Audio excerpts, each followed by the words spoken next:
Ya. Teorema de Bayes. El teorema de Bayes es utilizado para calcular la probabilidad de un suceso, teniendo información de antemano sobre este suceso. Podemos calcular la probabilidad de un suceso A, sabiendo que además que este suceso A cumple con cierta característica que condiciona su probabilidad. El teorema de Bayes entiende la probabilidad de la forma inversa al teorema de probabilidad total.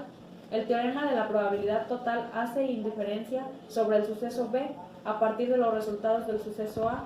Por su parte, Bayes calcula la probabilidad de A condicionando a B. El teorema de Bayes es válido en todas las aplicaciones de la teoría de la probabilidad.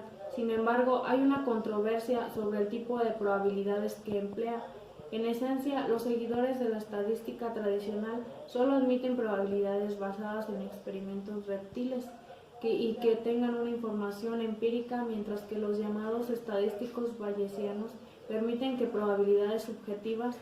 El teorema puede servir entonces para indicar cómo debemos modificar nuestras probabilidades subjetivas cuando recibimos información adicional de un experimento.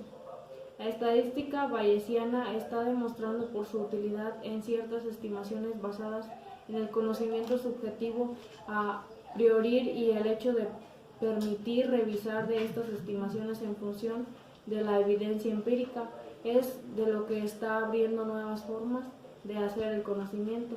Una aplicación de estos son los clasificadores bayesianos, que son frecuentemente usados en implementaciones de filtros del correo basura o spam que se adaptan con el uso.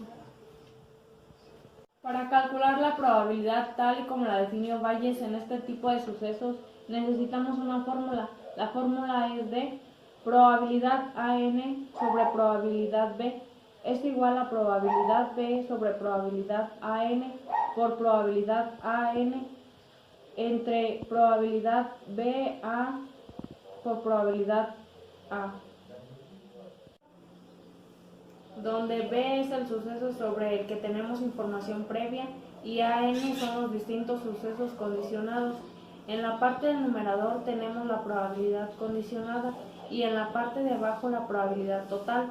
En cualquier caso, aunque la fórmula parezca un poco abstracta, es muy sencilla. Para demostrarlo, utilizaremos un ejemplo en el que en el lugar de A1, A2 y A3 utilizaremos directamente A, B y C. Una empresa tiene una fábrica en Estados Unidos que dispone de 3 máquinas A, B y C que producen envases para botellas de agua. Se sabe que la máquina A produce un 40% de la cantidad total, la máquina B un 30% y la máquina C un 30%. También se sabe que cada máquina produce envases defectuosos, de tal manera que la máquina A produce un 2% de envases defectuosos sobre el total de su producción, la máquina B un 3% y la máquina C un 5%. Dicho esto, se plantean dos cuestiones.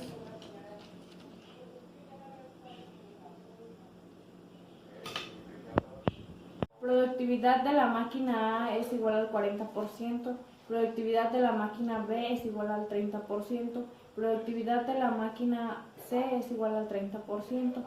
Entonces, productividad de los defectos entre la productividad de la máquina A es igual al 2% y productividad de la máquina B y entre los defectos es igual al 3%.